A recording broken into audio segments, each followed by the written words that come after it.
it says on there that I'm live, and it says on there that I'm not. Oh, there I am. Right, okay. I'm live, and it says on there that I'm not. Oh, there I am. Right. Hello, people. It's really making a funny sort of thing here. Let me get rid of myself. Right, okay. It's 2,000 hours and a bit, because that's how long it takes to log in. On Wednesday, the 5th of July, which is middle of the summer, really, isn't it? 6 months in. We're closer to Christmas than we are from Christmas, or something like that.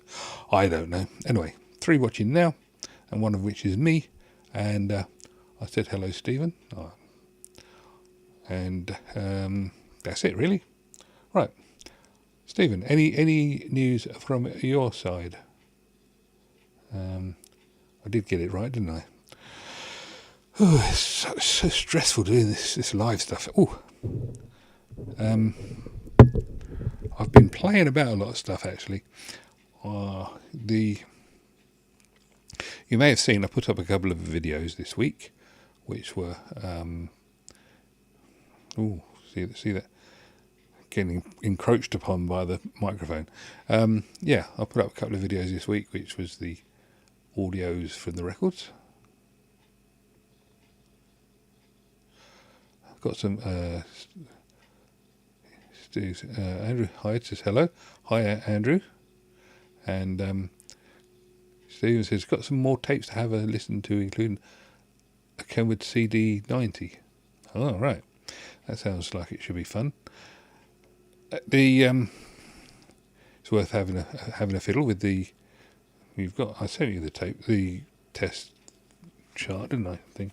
Why am I? Put my teeth in. Try and get it right. I sent you the test file, didn't I? So you can quantify it even. Yeah, right, okay. Now, what was I going to say? Put up a couple of videos this week about digitalising records. Lovely Glenn Miller stuff. Ooh, sounds like they're in the room. Yes. The results you can get, that one you sent me the other day was very, very nice. So it's nice to be able to do that. If you can catch what we used to do in the old days, we used to buy a record, take it home, put it on the turntable, record it to tape, put the record away, and then you had a good record for later on. Kelvin, good evening. How you doing? So we got 3 now: Kelvin, Stephen, and Andrew. So yeah, we used to buy the record, take it home, not digitalise it, but put it onto cassette, and then put it to one side. That way you had a cassette you could use any way you wanted. And because I didn't have hi-fi in those days, I'm talking about when I was 7, 8, 9, 10, 11. And yeah, it was just music. If you listen to a transistor radio all day, it's not that difficult to listen to a record player. Oh yes, can play MP3s but no tapes. The world has gone crazy.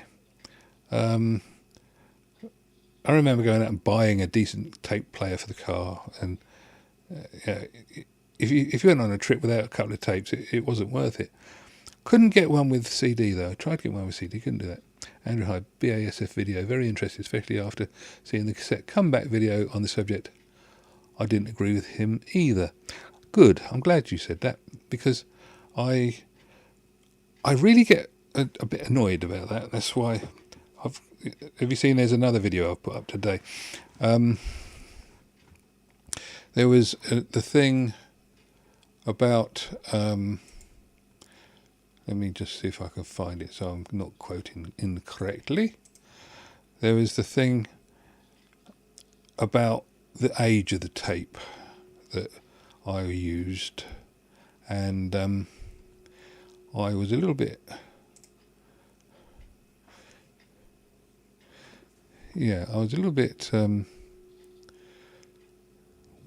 concerned, because it being the Japanese deck and the cobalt tape and all this sort of thing was all getting rather confusing, and so I actually used the same type of cassette as Cassette Comeback did, but I put it.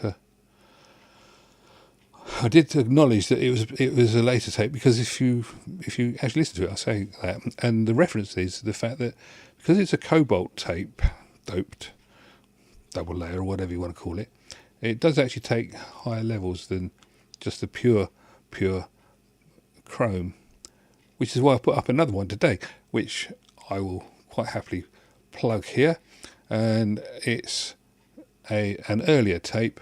It's totally pure chrome, and it produces the same results. So yeah, I have some theories, and I did respond. I think it was Stephen asked about it, and I did respond in a very long response, which is probably far too long, but it was essentially. Sorry, I've got a drink in my hand. Hang on. I've never had a problem with BASF tapes, and possibly because I didn't know what I was doing with them.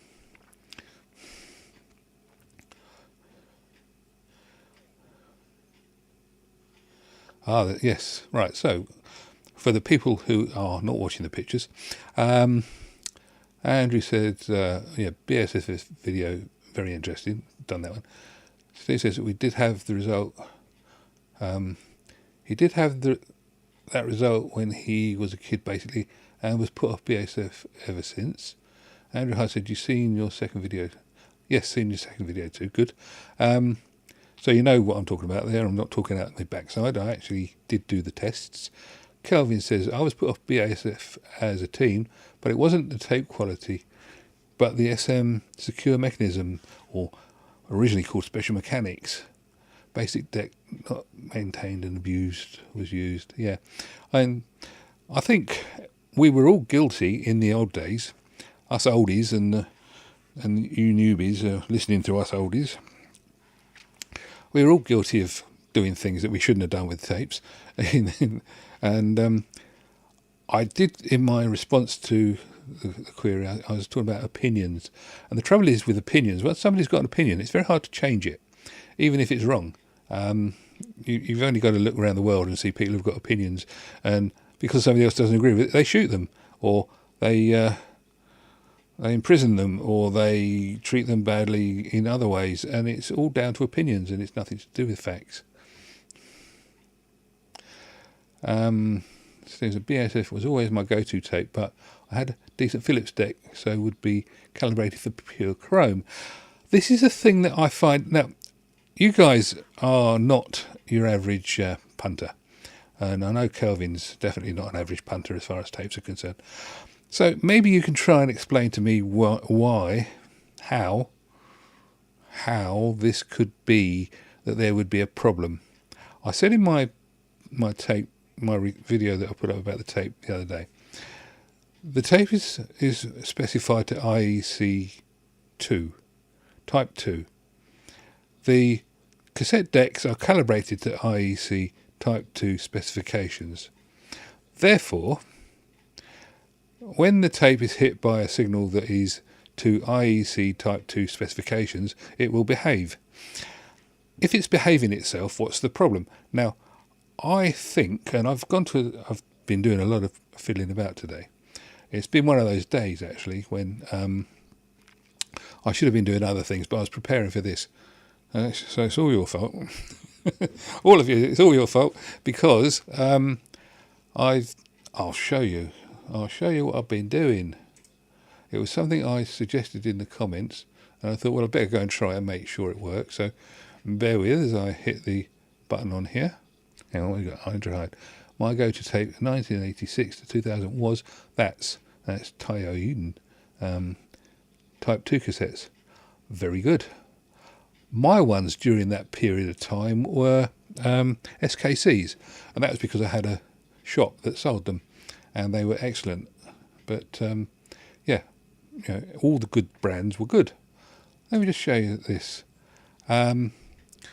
I've been playing about with Audacity, which is I'm trying not to bore you all with it, but this was quite an interesting thing. I was suggesting in the comment that I replied to about doing levels and things and how various stuff affects things. And I think the reason people have got this problem with the BASFs is because they do come out ever so slightly lower record level if you haven't got a fancy deck to play with the record levels. And I could go through that if anybody's interested, just to show you what I've been doing. But essentially, let me show you. That's a sine wave, and if I put up the volume on there and play it, you'll know what I've been doing. But it sounds like essentially. Let me show you. That's a sine wave. Stop.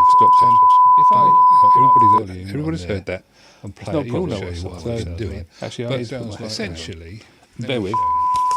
That's a sine wave. Stop.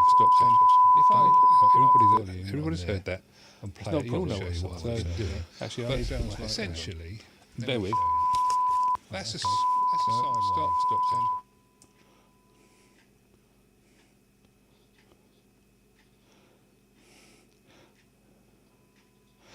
They've got some amazing feedback on there. Wow, the delay is enormous. Right.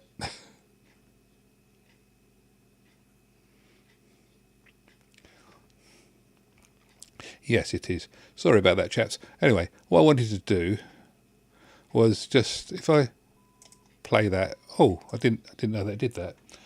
If I just play that, does it come out at your end?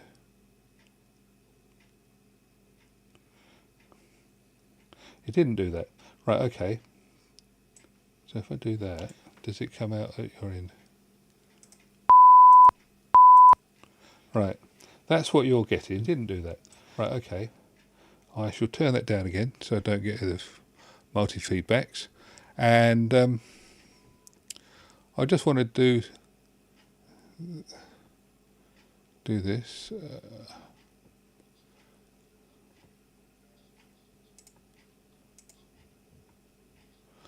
Right, if I just fiddle on there, I know this is just something you need to try one day. If I woof that up and apply it, and then I play that, that's going to sound awful. Bear with. And then I play that. There you are, you heard that. I won't do that again, sorry. And what that's doing, take that off there. Right, what that actually was, just so that you know, that's what I was just playing. But if I undo what I did, which is edit, undo, and that's what it started off at. So that was the pure tone you heard, and then that last one was what I played back. We all know what it was. It's mass distortion. But you hear how sharp and crisp it is. I'm of the opinion that possibly, let me just get me back to me, and then I'll get rid of that and bring up me on there again. I'm of the opinion, I really need to check this out.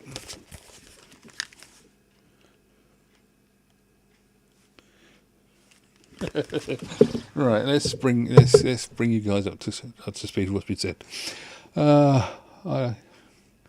Yes, Andrew says his current phase of Maxell XL2 NOS. Steve said, "Love the feedback delay." That delay is enormous, absolutely enormous. Andrew Hyde, that was a great effect. No, yes. Kelvin Park, didn't like that. Kelvin, I'm getting a flashback of the hearing test I had on Monday at work. Yeah, I know the feeling. What I was getting at, though, is that all you got to do to make something a bit shrill is to clip it. And in my response that I wrote to one of the things, let me just bring it up.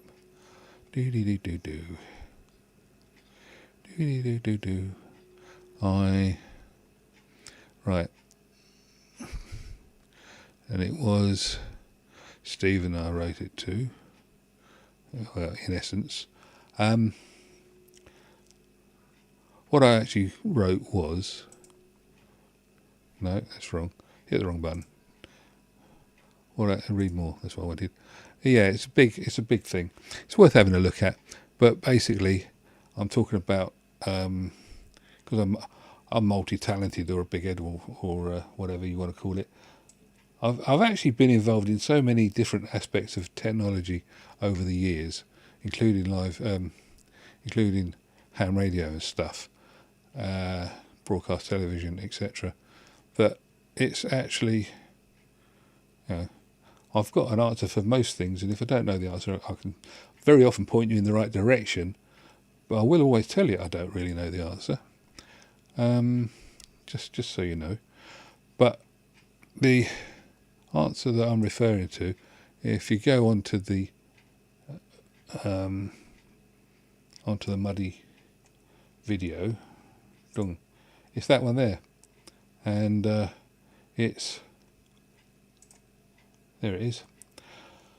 It's a long one, sorry, but effectively I'm just saying I think it's a fallacy, because what I was going to say for you guys was, if, let's go back to the live, if I've got a tape and I'm playing the tape back, surely the signal on the tape is put on there by people who know what they're doing. So be it a genuine music cassette, which I'll discuss in a minute, or be it be it a music tape, or be it a pre-recorded that I've done myself, or whatever. The technological polymath, that's the one. I know a little bit about an awful lot, but I don't know an awful lot about much, except for what I used to know. It's all fading away, though. This is a trouble. What I was going to say was the signal's put on the tape. If the tape's been recorded properly, all you're doing when you're playing it back is you're pulling the magnetic signals off. The magnetic signals are literally the rust or cobalt or chromium dioxide, whatever material they've used to be magnetized. You're just pulling it off in a form which, when you put it into an audio amplifier, gives you audio. If you put it into a proper like a PA, I mean, you could just drive, instead of speakers, you could drive a resistor. You could warm up the house. Eggle, good evening. Welcome. Yes, everything fades away. Yes, except for apparently Scotch videotapes. They don't fade away. Right, anyway, yes, so the signal's on the tape, so everything's fine. So having got the signal on the tape, you then want to pull it off. And you pull it off by running a head over it. So the tape is the same, whether it be European, American, Japanese, Chinese, or made in the shed down the back of the beyond, where they've stuck literally rust onto tape like they did in the Tom Hunkin video cassette video, where they literally made a recorder by using rust and sellotape and running it over a tape machine. So they were just proving the point, which is wonderful. And actually, standard ferric tape is made from Fe2O3, which is rust. Exactly that. It's just very finely ground. So that's how we start off. So we got a tape and we're pulling the signal off. That can't be any different. If it's going to sound good, it's going to sound good whether it's been recorded on a Philips or whether it's been recorded on a TIAC or a Nakamichi or whatever. Yeah, Android, except 3M pneumatic tapes. They do fade away, notorious for it. All right, yeah. I had some V2000 tapes that faded, but I think that was because they were sat under the V2000, but I never really did find out because the V2000 isn't working. Anyway, yeah, I mean, they are a problem. Anyway, right, so you've got the signal on the tape, you're pulling it off with the magnetic head. That's going to be the same. So if you can play a tape that's been recorded on another machine, everything's fine. Egil says, my cassettes have lasted surprisingly long without any real audible change. Exactly. And do you know one of the biggest benefits of getting older? You lose your high frequency hearing, and the first signals to be lost on a tape are the high frequencies. So if you bought the right brand of tape in the first place, your hearing will be actually running parallel to the tape's high frequency losses. No, I jest, but there is an element of truth in it. I was watching a video the other day on YouTube about a guy, Audio Mastery or something he's called, and he was talking about the 15.625 or 15.7 whatever line frequency being emitted from a CRT, and how as you get old you can't hear it, etc. But young kids find it really irritating. Well, he didn't mention the 10 point, whatever it is, 10.5 something or other that the old 405 lines used to have. They used to make my eyes water. However, what does happen is that, nice theory, Andrew says, yes, my hearing is degrading along with my tapes, I presume. Yes, everybody's are. And I tell you what, until you've actually gone back and checked, you don't notice. And because the majority of sounds that you hear are in the 200 hertz to about 5 kilohertz, the majority of sounds you listen to are in that area. You know, engines, people speaking, humdrum stuff. You don't really notice the other stuff. You may notice I've got glasses. It's if any of you have got glasses, obviously it's only one way, so I can't tell. Do you remember if you got them, you went to the opticians and they said, yeah, okay, and they did your eye test, and you said, everything's fine, and they said, yeah, that's great, and then they said, oh, you do need glasses, by the way. So you said, do I? Well, that's what I said. And they said, yes, you do. I said, well, I could read all that bit. They said, yeah, but, just give these a try. And then you put on your glasses, and suddenly you could see everything. Sorry. Suddenly you could see everything, and you could see so much clearer than you could before. You didn't realise you couldn't see it before because, do you know what? You can't tell that you can't hear something. You can't tell that you can't see something. You can't tell that something isn't there because it's not there to notice that it's there. It's only if you're looking for something that you can realise. We've got a TV on the wall, and the thing that I noticed was I could see the TV picture fine in my head, but the word Philips on the bezel I couldn't read. Well, how did that work? And that's because your brain puts in the details that it needs, and so you never notice these things are happening. But yes, you will notice. But one of the things that I was going to say was when I was using doing the TV stuff, I used to have 4 or 5 TVs on in the workshop at the same time.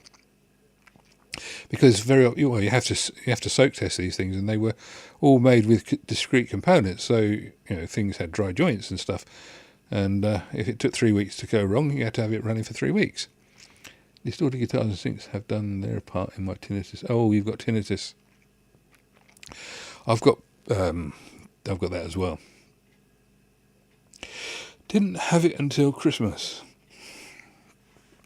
Just before Christmas, I got a cold and got it went to my ears, and I got what's called labyrinthitis, and so that means I've now got ringing ears, and every now and again I fall over a lot and throw up. Yes. I wonder if it's anything to do with driving buses as well. But yeah, it's only I've done some research on that, and they recommend that you don't sit in silence, basically. And they say if you can put some white noise on, in the background, it will drown out your tinnitus, which of course is not white noise because it's normally about 6 kilohertz. I think these are very good. If you get the opportunity, so these are. I've got 2 pairs. I've got those are Sound Peats, and these and these are the other ones. They're great because they sit. You can see they're basically the same. They sit on your. They sit over your ears, but they don't sit in your ears. So, can you see that?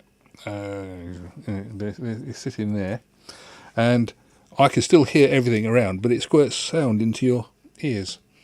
So, if you're suffering from tinnitus and you're not going to get in trouble for wearing them, those, I think they're about 25 quid for the Sound Peaks ones, and they're about 35 quid for the other ones, which are slightly better because they come with a sports bag, and look, they're magnetic, which is really quite nice. But yeah, those are brilliant because they've got 20 to 20 response, and you can still hear everything that's going on, and you can answer your phone with them. So it's well worth giving it a thought. I've had it for decades, nothing to do with the buses. Oh, right, okay. So I just wondered if there was a. I actually had the situation where my wife and kid were going out for the day, and I was meant to be going with them, and I said I don't feel very well. Went upstairs, got very unwell, fell over a lot. The room was spinning around like being drunk, but without any of the fun. And then since then I've had tinnitus quite loudly, and I went to the doctors because it happened again just after Christmas, and they said, "Oh, you've got this labyrinthitis, and don't drink." Well, that's fun, and try not to get dehydrated. So don't drink alcohol. They meant obviously, and if it doesn't get any better, come back. Well, luckily it hasn't been a problem since then, but I've had 2 or 3 flashes of it. It's not nice. So if you get that, chaps, take it seriously. That's why I said the other day you only get 1 set of ears. Anyway, right, yes. Back to the meaning of life. No. Walkmans forever. Walkmans, however. Ah, right. Yes, putting Walkmans on and bashing your ears with sound, never a good idea. But I think my wife has a perforated eardrum because she was in a band and they did something and she was stood by the big speaker and it went boom and her ear bled. And I don't think she doesn't have tinnitus, but she's very reduced hearing in one ear. Look after your ears, people. They are important. Back to the idea of the tape. So if all we've got to do is get the signal onto the tape for it to come off properly. If a European deck can play a music cassette and a Japanese deck can play a music cassette and an American deck can play a cassette, then obviously the signals are all compatible that they come off. So all you've got to do is get the tape on, get it onto the tape. This is where I think the problem comes with the levels not being the same. All the BASFs I have tested have come back at lower than the record level. Now, whenever Tony does those things, I think you can make music visible. Yes. When Tony has done these things on he's always mentioned how he's had to turn up or turn down the record levels. If you've got a machine with that ability, then fine. But all that's actually doing is drive the tape harder or lower. So that's one of the reasons why I said test the tape with the test signals that I use, because you can find out whether your tape's going to benefit from being driven hard. And I can assure you there's a few tapes around that do not benefit from being driven hard. They, the Tudor's one, but then that doesn't benefit from anything. That's just awful. There's a couple of tapes that I've done tests on, and I can't specifically call them up now, but they have been really. You get to the point where the harmonic distortion really comes in hard, and then you've got a couple of other tapes where they don't. Now the BASFs are very good at not distorting, even if you're driving them into saturation, the chromium ones, and I reckon. Now this is only a theory, and you can tell me whether you think it's right or not.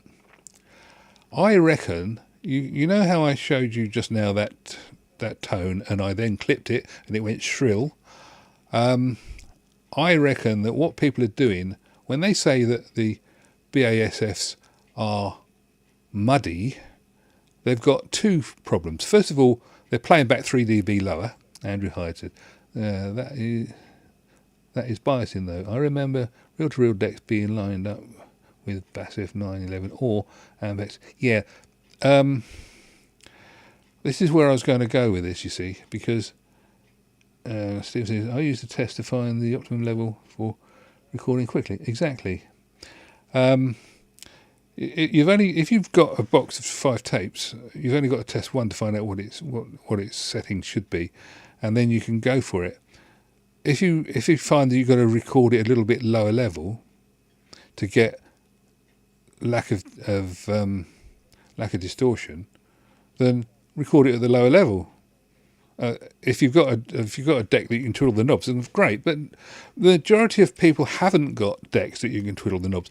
The loud, arrogant people on a lot of these forums and things have got them, and they slag. People go on. I've said it before. People go on and say, "What do you reckon of this deck?" and they get shouted at. But the majority of people haven't got that. But if they just use a little bit of time, I mean that signals that I use for the full test is only 7 minutes from end to end, including the bits that I don't show you guys. So the fact is, you can do a quick test, you can find out what works, and then you can get the best out of whatever tape you've got, because the bias is going to be roughly right. I've got a deck with the bias control, and very rarely does it need to be moved more than a couple of degrees. And that's only just because I'm being pernickety. If I didn't move it, it wouldn't matter, because I wouldn't hear the odd little bit. Yes, Andrew Hyde.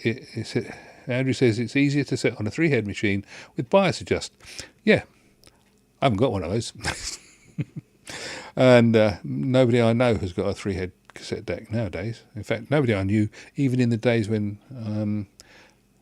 cassettes were popular, I didn't actually know anybody with a 3-head machine. Although I know they do exist, and I know they're very good, and I'm not knocking them. What I'm saying is, if you've got the ability to tweak these things, then fine. But if the reason that you're tweaking it is to make it work better, then fine, But if you just use the knowledge that you've got to be able to adjust, it will not. Nobody had audiophile stuff back then. Very few, yes. Kelvin says, lower level, meh.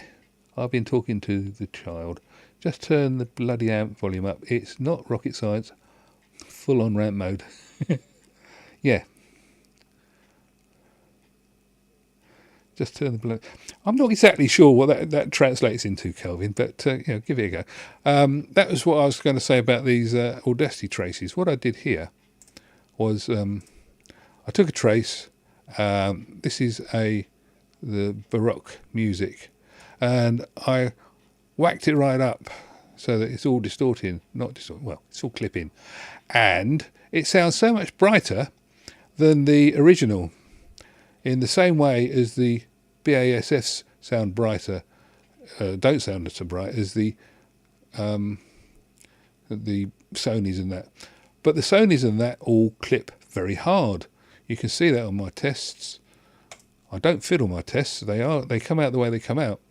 And because they clip hard, they obviously give, you can see in them, they give the third harmonic distortion and all that sort of thing.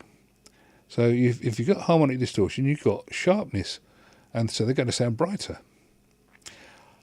So what people are actually doing, in my opinion, is they're turning it up so loud that it sounds brighter within their machines, and they think that's nice. But then what do most people do when they get a cassette deck or anything? They connect it up, turn it on, switch it on, and then they turn the treble up and they turn the bass up, because they want to have a bit of life in the treble and they want to have a bit of thump in the bass. They don't very often run their stuff at flat, which is what, theoretically, if you think about it, if you've got a flat signal going in, you've got flat speakers, you want to have a flat amplifier. You don't want to whack the bass and treble up, but people do. So, there's no accounting for people, except for the fact that they go around making things up. I have a DRM 710 and an AOA SDF 640, both 3-head. Andrew, you're boasting. No, I would love to have a 3-head machine, to be honest.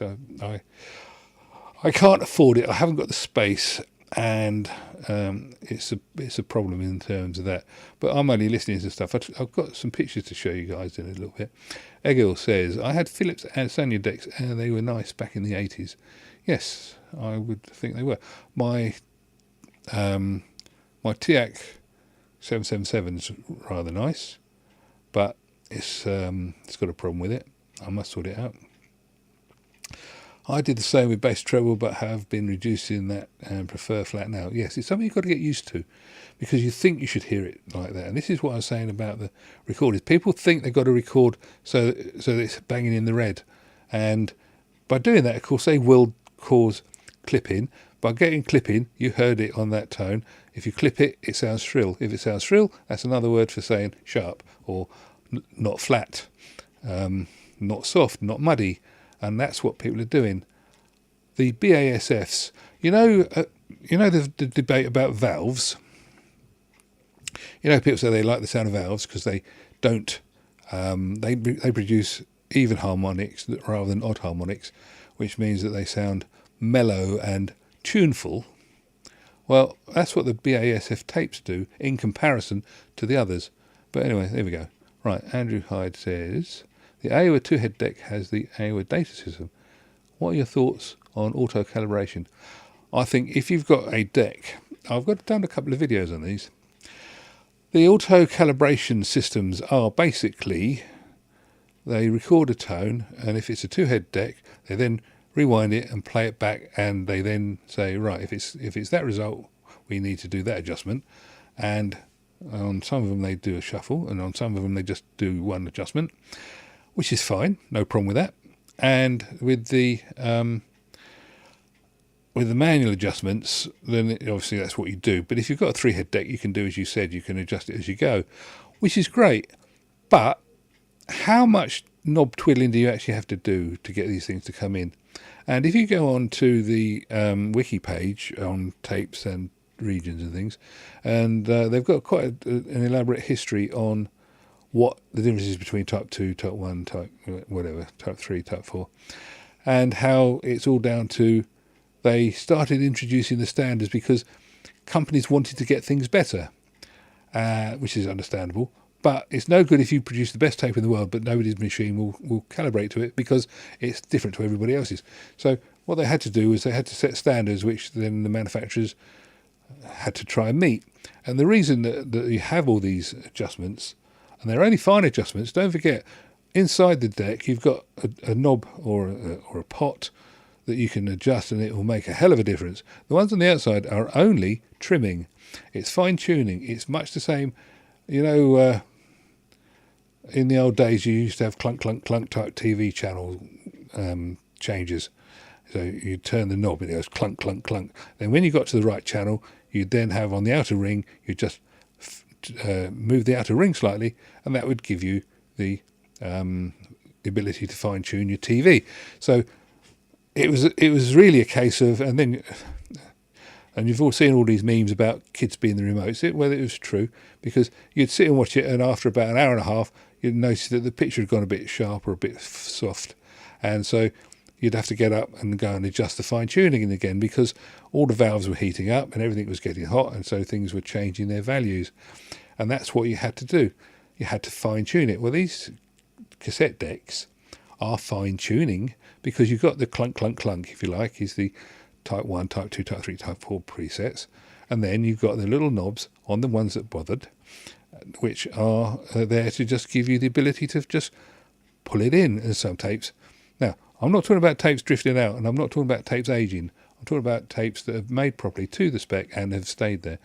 They're all going to be within a small NAS, and that's what it says on the wiki site. Now, Steve says, does bias frequency matter? It's 200 kilohertz better than 100 kilohertz. Not really. It's all to do with agitation and things. So if you've got a machine, you wouldn't buy a cassette deck on the frequency of the bias. And also, remember, you've got on some old decks, you've got the beat cut switch, which is used to, and it literally shifts the frequency by 50 kilohertz or whatever, to enable you to get the thing. Now, if you think about it, does 200 kilohertz mean anything to anybody? I shall ask the question and then take a drink. Anybody idea what 200 kilohertz is?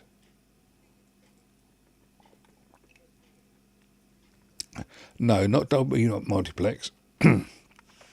That's something different. Yeah,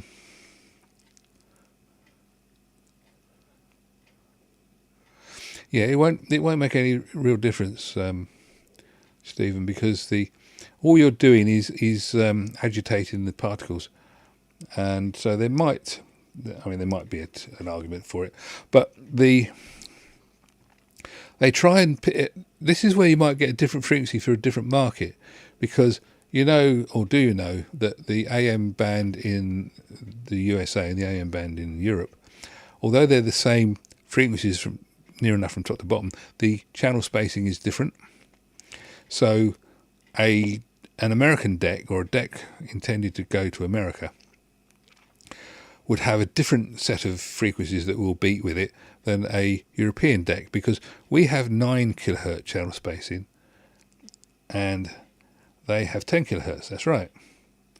And so therefore, if you were tuned in to a 9 kilohertz channel, say, frequency, and you went to America, it would then give you a 1 kilohertz tone, which would be really annoying.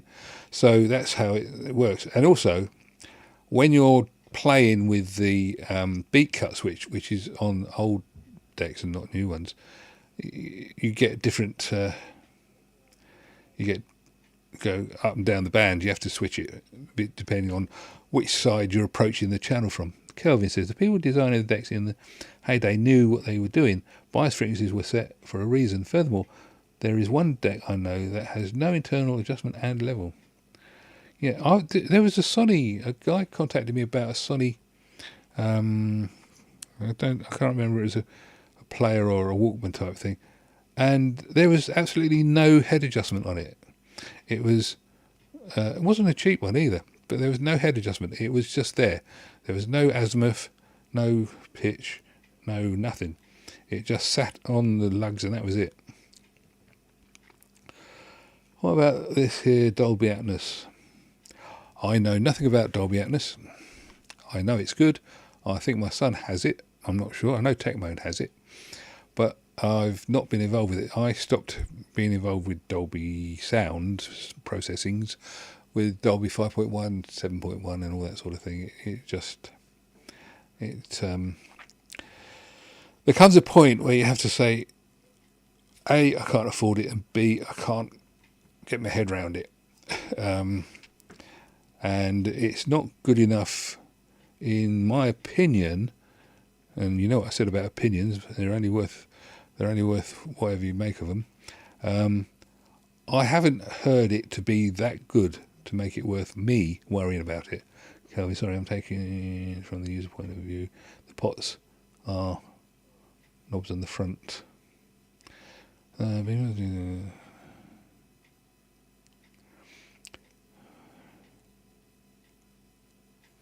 All right, so I'm talking about, yeah.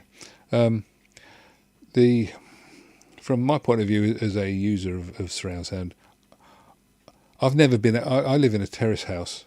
I've got a 500 watt 5.1 amplifier with all the different processes that were there at the time, DTS and all the rest of it.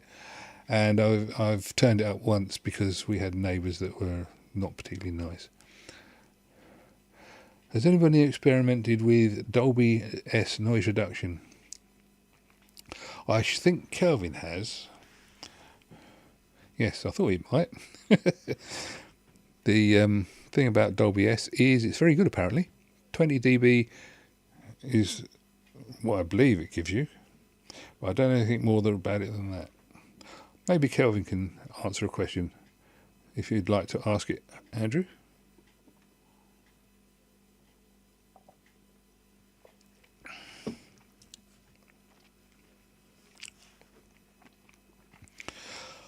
I've got Dolby B and Dolby C on my Sony deck, but I like Dolby. I don't understand. See that, these people who like all this bright sound and everything. Yeah, very good, but too little, too late.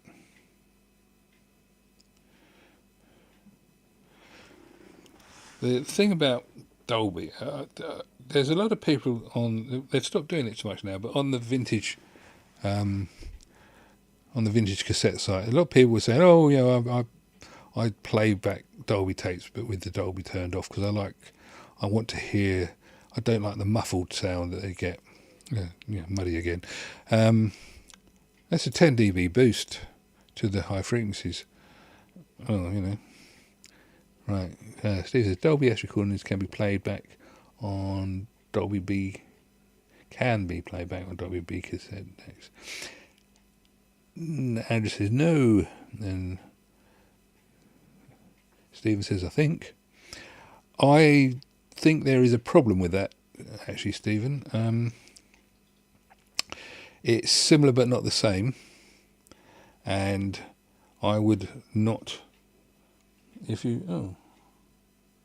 wonder who that was. That was me. I've just gone live, apparently. I wouldn't try and play back. Well, I would play a Dolby S tape on a Dolby B deck if I had, but it's more complicated than just filtering, isn't it? Kelvin, yes. It's probably going to be pricey to get a good working one. Dolby S sounds awful on Dolby B decoding. Yeah. Most people advise, and I think this is one of these myths that's actually worth listening to. Most people advise if you're going to use Dolby B for compatibility's sake, particularly if you can't guarantee that your deck's going to be around very long. I'll tell you what does work very well, and this is a plug for a deck that everybody says is crap, but anyway, if you use the TAC 1200 has got a noise reduction circuit on it. It does give you 10 dB noise reduction, and it says that it's Dolby B friendly. I don't know if it's Dolby S friendly, but it's Dolby B friendly. But it is actually quite good. I've used it occasionally. I've tested for it, and it's all right. I think a lot of this stuff, I tend to take a bit of a pragmatic view to this and a bit of a practical view. If you're playing it back and it sounds horrible, and you've got a switch marked noise reduction, and you switch it and it sounds better, well, I think job done. Kelvin says Dolby S sounds better without any decoding if not available. Probably right. And it's probably worth just turning your treble down a bit. Do you remember that treble controls are normally plus or minus 10 dB, so it's a 20 dB sweep. And if you play back a Dolby tape, theoretically a Dolby B tape with no Dolby decoding on, you just turn the treble down a bit, just past, or just around about zero, halfway between zero and you're probably about there. But at the end of the day, you want it to sound nice, don't you? So there's no hard and fast rules as far as that goes. I know I'm saying I'm a bit puritanical, but it's very much a case of if it doesn't sound right, don't do it. Andrew Hyde says DBX encoded tapes sound a bit strange with being properly decoded. Without being properly decoded. Yes, I've played with DBX and it's very good. Obviously, it was used a lot on video discs and things. A lot of them had DBX, which was fun. I think really what we're talking about here, I've found I did do a picture the other day, which was, if you imagine, hang on, Stevenson says, good recordings on a good tape, don't need it anyway. Oh, yeah. I think if your Dolby works, then stick with it, and if it doesn't, don't. Andrew Hyde, have come across DBX vinyl. Eggle says, I do agree that music has to sound nice, Dolby or not. Kelvin says, so do any other noise reduction systems. Yeah, I had a cassette deck which was really cheap and cheerful. It cost me a lot of money because it was the 70s and cassette decks were. And I actually bought a kit to build a Dolby decoder, which was in a nice brushed aluminium case. And you plugged it in and you then took the output from that. And that was great. And the thing was, you had knobs on it so you could adjust it to work on any machine. And it really did make a difference because my cheap and cheerful cassette deck had really quite bad sound. In fact, I've found a couple of my tapes out that I was listening to in those days. They're not that bad actually. ANSR, anybody? Right, Panasonic ANSR. I thought it was all right noise system ANSR. Noise.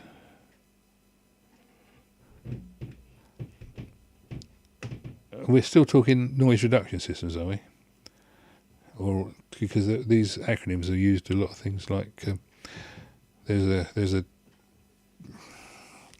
shuffle your tape and find the right place type thing that does that as well. Uses those initials. Yeah, I thought it was JVC. The TIAC noise reduction system is similar. Yeah, ANSR. Yeah, that was JVC, and they were all right. They were apparently Dolby compatible, and if you've got a good high value JVC deck, you might even have a switch that switches between Dolby and ANSR. But again, if it sounds good, it's not a problem, is it? Yeah, wrong Matsushita company. Yeah, yes, they are related. Interestingly, the way I was trying to think of this the other day. Do you all remember Star Trek? If you put Captain Kirk into the transporter, would you expect to get out the other side? Would you expect to get Captain Kirk or Mr. Spock or Mr. Chekhov or some sort of variation on that? You really want to come out what you put in, don't you? You don't really want a distortion. It's just a thought. When all these people talk about, I was watching a video again from the Italian gentleman, pretty much compatible with Dolby. We're paying license fee. Yes, that's right. ANSL was pretty much compatible with it. I mastered all the TOS and next gen for European DVD. Right. Yeah, what I was going to say was, if you got a, I think I said this last week, I can't remember. If you got a violin, cheap and cheerful violin, you play it and it makes a noise. You get a Stradivarius, you play it, it makes a noise. The two noises are not the same.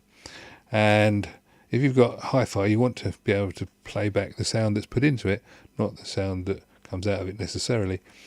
If you've not got anything to compare it with, then you just have to have a nice sound.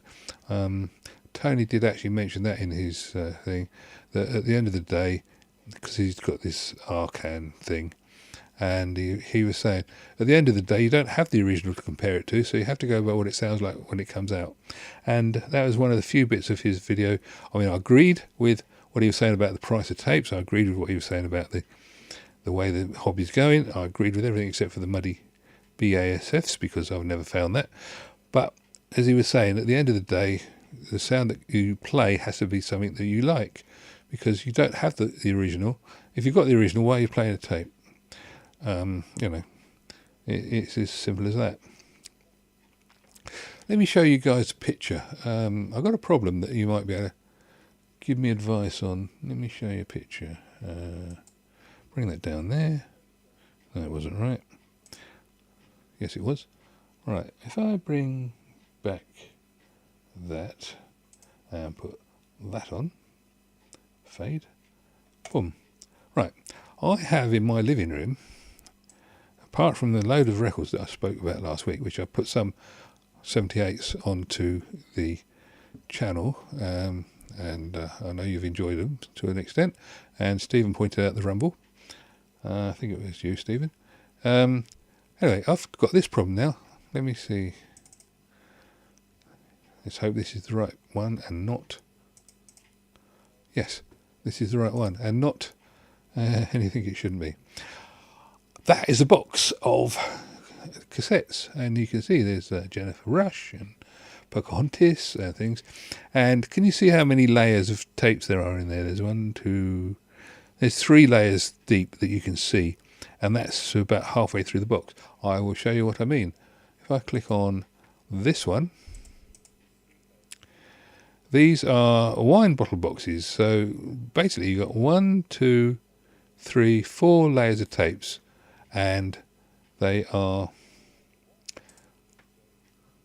that many tapes across. 1, 2, 3, 4 by 1, 2, 3, 4, 5, 6, 7, 8, 9, 10, 11, 12, 13, 14, 4 by 16, 32, 64, that's 100, we've got about 300 tapes in a box. If I got the maths wrong, correct me. And this is how many boxes, well, this is what I've got. That's the box there that I just showed you. That's the other box. And there's another box. And they gave me a monitor as well. And I've got another box. So I've got 4 boxes like that, full, jam-packed full of cassettes. And I don't know what to do with them, to be honest. They are absolutely gorgeous. They are from somebody who cared. It's the same lady that gave me the records. Let's bring back. It's from the same lady that gave me the records, who unfortunately her mother had died. I think it was her mother. So yeah, she gave me the records and then she gave me the tapes. So I've got 400, 800, I've got 1,600 cassettes, all in pristine condition. I've been looking at well, you saw that I've opened the box and had a look.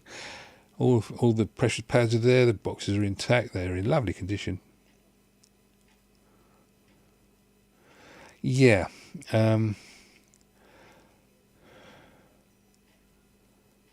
Pretty much in comparison. Right. Andrew Hyde, price of tapes agreed. Yeah. Kenwood, CD90 Type 2 tape equals $99 for one. How crazy is that? Yeah, I saw a metal tape on eBay the other day, priced up at 50 quid. So, genuinely priced up at 50 quid. Andrew says that's good. That's a lot of tapes. Steve says, I'll digitalise them. Will be my life's work, lol. I think if you wanted to digitalise the tapes and the records, you would never have another free moment. I don't know how. I mean, this lady, she was collecting records, and there's some paperwork with them where she was ordering specific records because she was obviously keen on them. And one of the records I digitalised looks absolutely awful, but the sound was great.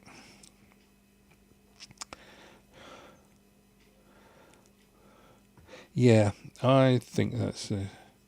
There's a few non-pre-recorded ones. There's some, but she's got loads of records. All the tapes got something on them. But I'll have to work through them, see if I can put them on eBay or something. It would be a shame to dump them, which is the problem that they had. I mean, when they said to me, "Would you like some tapes?" I said, "Yeah, I'm into tapes. I do that." And they said they've got a couple that were precious. So I said, "Well, yeah, okay, I can digitalise them for you." But they decided they're going to do that themselves. But, I mean, I've got things like this. I don't know if you can see that one. Johnny Mathis. And Joe Loss plays Glenn Miller. And I was looking these up on Discogs to see if there was anything rare about them. The World of Lena Martel. I mean, it's such a. I wish I could actually listen to it. I mean, this one, Vera Lynn Remembers. I mean, flipping hell. They're, you know, and then I say they're in good condition. I mean, this Vera Lynn Remembers one, right? The box is intact. The cassette is intact. The pressure pad's intact. I mean, they look brand new, other than the fact they've got the wrapping tape taken off. I think the lady really was a keen collector of tapes and music. But I've got another 4 boxes of CDs, same size boxes. Imagine how many CDs you can get in a box. If I try to listen to all of this, I don't know. And she's the lady that gave me the. She gave me the Crosley record player because that's what she used to use. It supposedly plays CDs. She had CDs. It supposedly plays tapes. She had tapes. It supposedly plays records. It also plays USB sticks, I think, and SD cards. So it would have been ideal for her, except of course it stopped working. However, I need to be able to give them a good home. So if anybody's got any suggestions and or any way of making money out of them, I'm not opposed to that. Running this channel, believe it or not, I mean, what Tony said wasn't totally true. He's bringing in some money. Mine barely covers the software that I spent, well, if you don't count the video editing software and if you don't count the enhancement software or the any of the stuff that I use to make pictures and things, basically, if you've got vidIQ, which is or TubeBuddy, you've got to use one or the other. That's £27 a month, and my current income from this channel has just gone up to, would you believe, channel dashboard, channel analytics. Yeah, I'll show you. Boomity boomity boom. These aren't secrets, these are facts. When I tell you, it's £26.05 is the estimated revenue for the last month. So that's the situation I find myself in. It is not a money-making exercise for me. I do this for the love of it, and just saying, it is literally done for the love of it and for the fact that I want to make it a success, which is why I like people to subscribe and whatever else. You hear about all these people making lots of money. I'd like to just make enough to be able to cover the running costs, to be honest, and go from there. Right, Calvin, I buy a lot of BASF from Germany that have been recorded on once and actually looked after. I always listen to them first. Yes, you never know what you're going to find, do you? It's always trying to find something you like and don't want to record over. Yes, I've found that as well. Actually, I think there is a whole new. There's the audiophile. There was a very famous. I think he might have even been a rapper, but a famous showbiz chappie. And they said to him, he was a producer, and he said, they asked him what he thinks of audiophiles, and he says, my fans listen to my music on equipment, and audiophiles listen to the equipment with my music. And there is so much truth in that.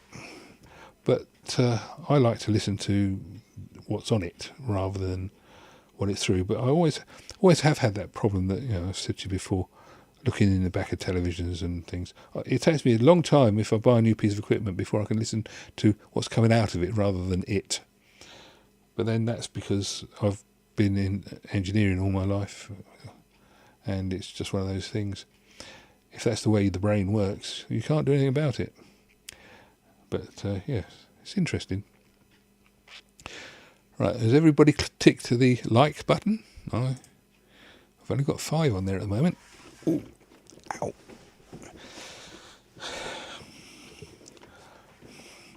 Occupation hazard. Yes, this is true. When I was going to find the paperwork. I must pull up the pictures of things that I've got that are of relative interest to anybody who's in electronics. I did actually have 4 filing cabinets in the shed of original.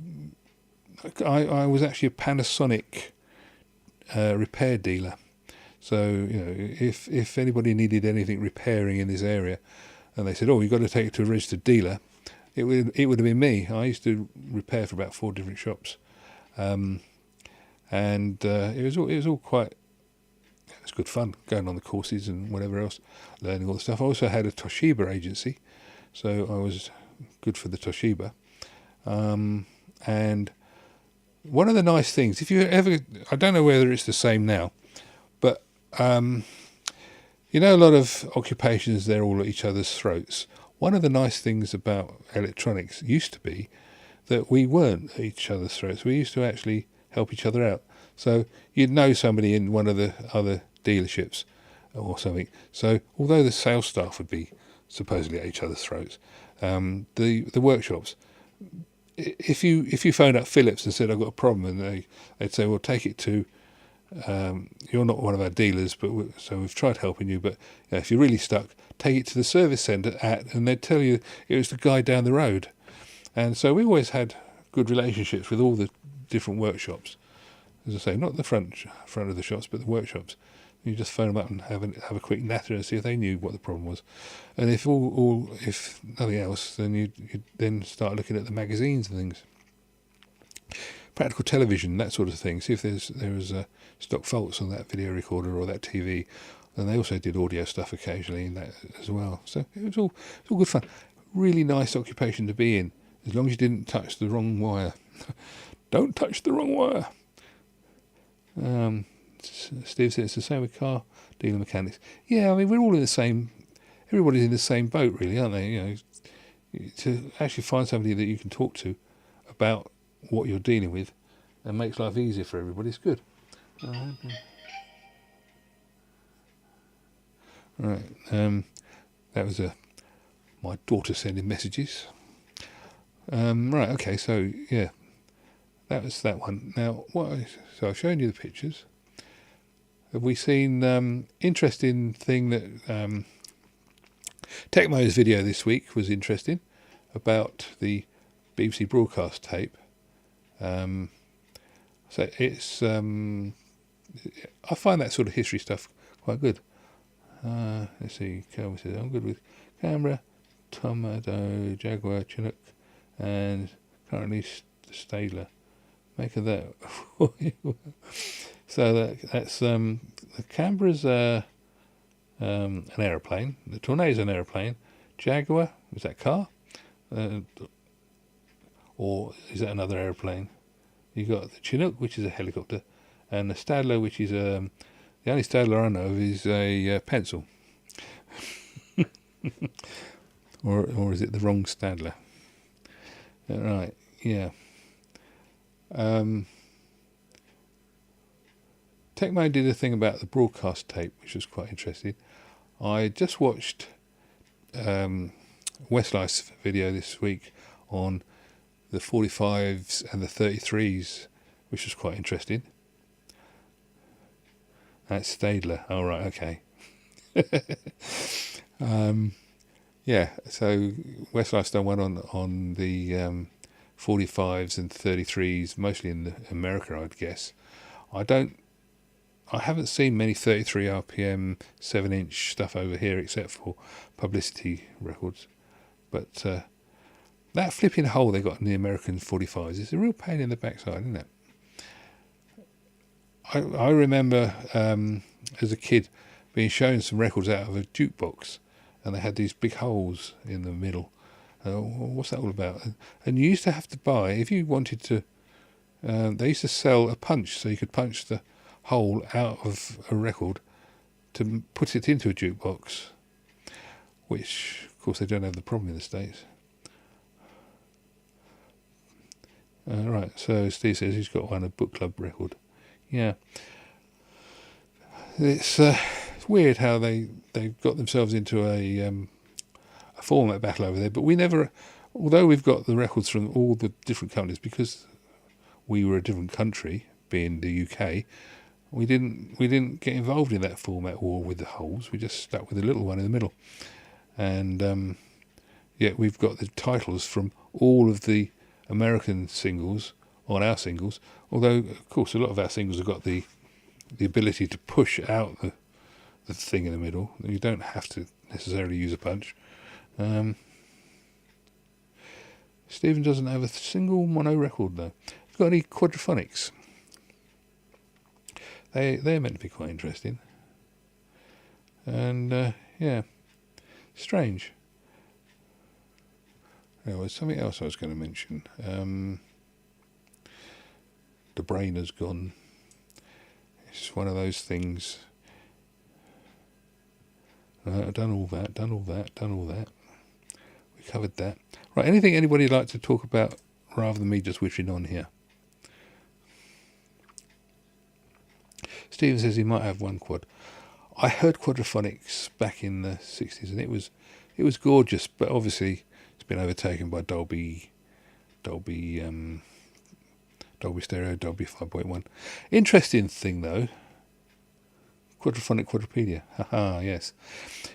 Does anybody remember the pseudo quadraphonic boxes you could get in the 70s? 70s? Yeah, 70s.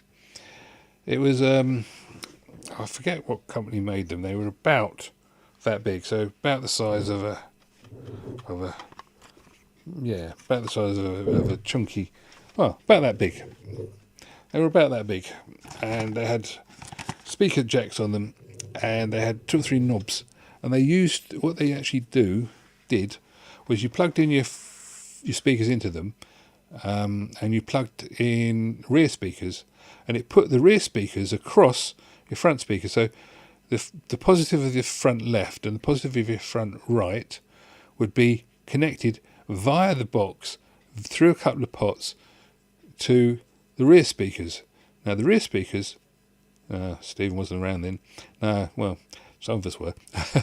But this is something that's quite interesting because what they did was the difference signal between the front 2 speakers, they fed to the rear, effectively. So you had to have fairly sensitive speakers.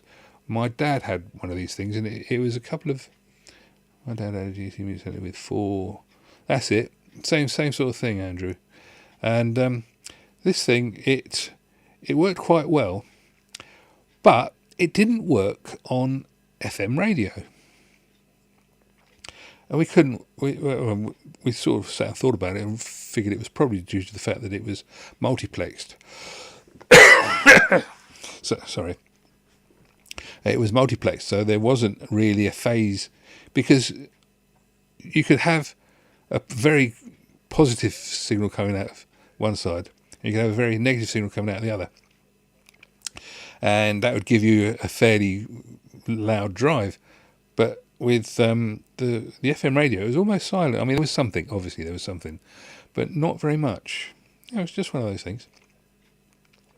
But it was a nice improvement on stereo, provided you weren't an audio fiend that wanted to have everything perfect, because it did give you, and that was the point of the pots, it did give you a nice engulfment. You had the stereo image in front of you, and you had sort of like the ambience coming from behind. It was good. It was. And ghetto blasters of the same sort of era. Eagleton. I remember the first rounds, they had pretty bad separation. Oh yeah. They used to have on some ghetto blasters and things. They used to have Dolby Pro Logic is really good. I like that. Yes, that's what my one's got. It's Dolby Pro Logic, and the proper 5.1 stuff and everything else, it does work very well. Yeah, they used to do sort of a phase shift, and they used to call it stereo wide and stuff like that. That was pretty ranged between pretty good to pretty awful, depending on how it was implemented. Memories, going back a long way there. Right. Anything anybody else has got to say? Anything they'd like to ask? Anything they want to promote? Andrew, left, right, LCR, mono surround, phase encoded equals Dolby Pro Logic. Yes. And it's very good separation on that. Because the good thing about the Dolby Pro Logic was that you could record it onto any stereo any stereo recorder, so you could play it back from tapes. The original, if you look at a lot of the VHS tapes from the middle 70s,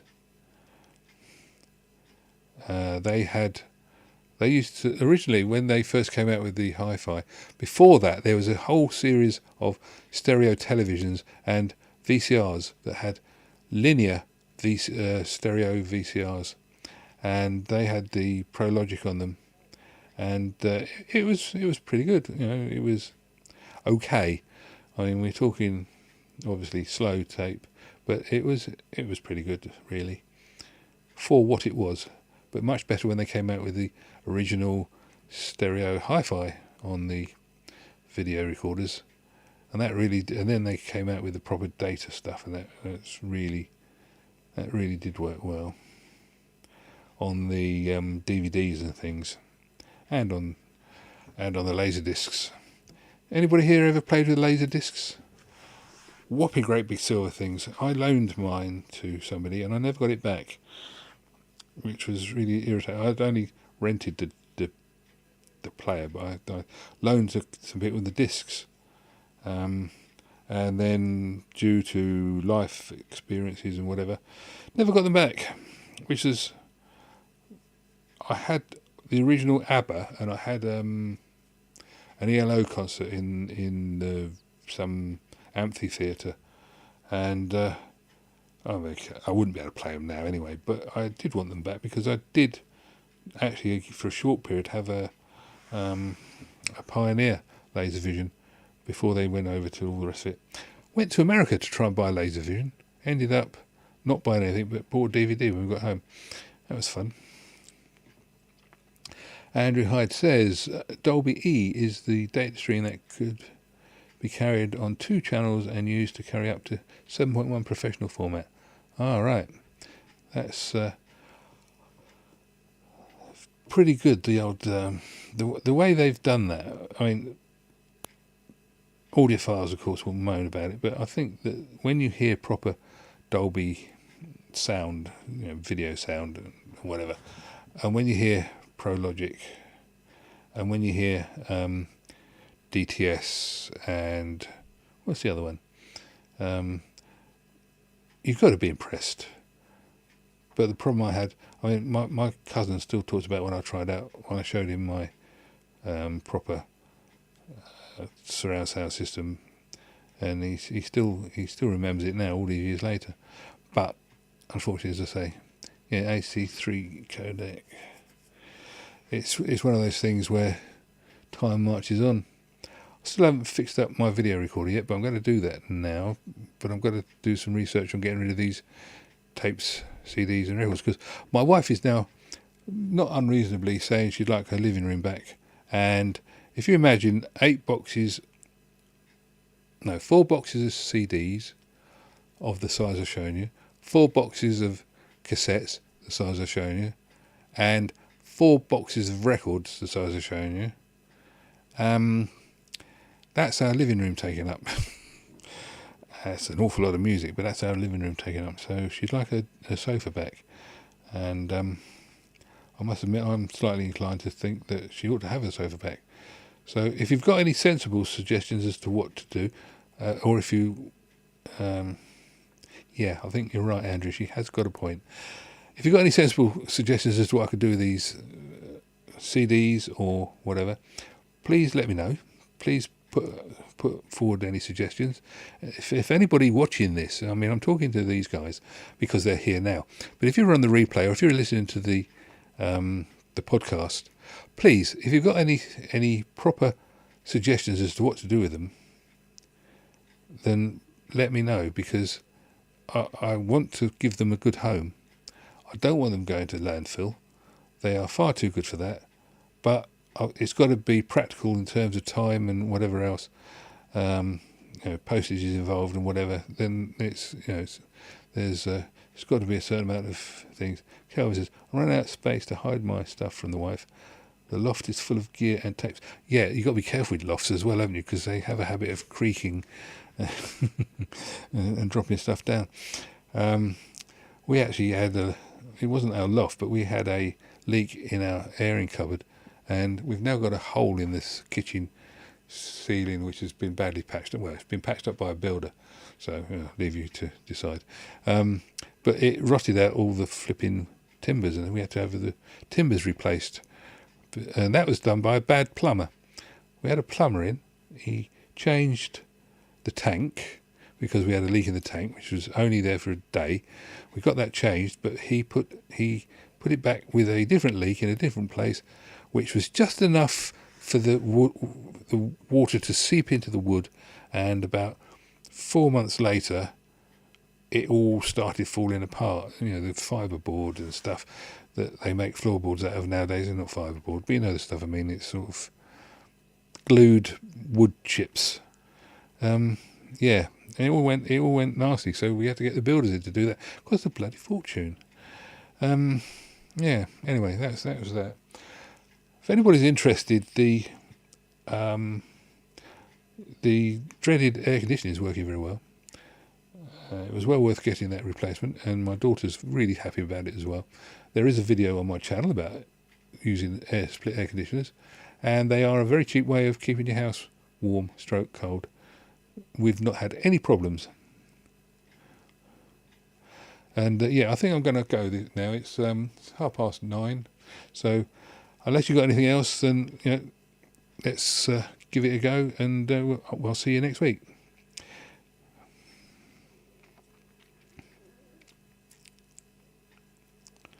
Calvin, Andrew Hyde. So okay then. There's still 4 here. So that's Andrew, Egil, Steve, Calvin.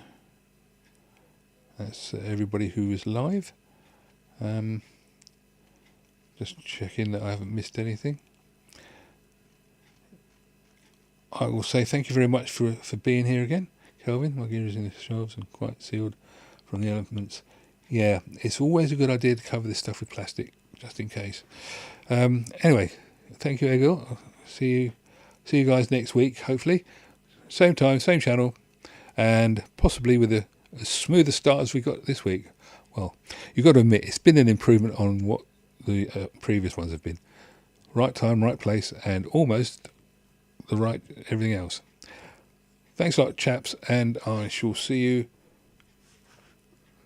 metaphorically next week. Cheers.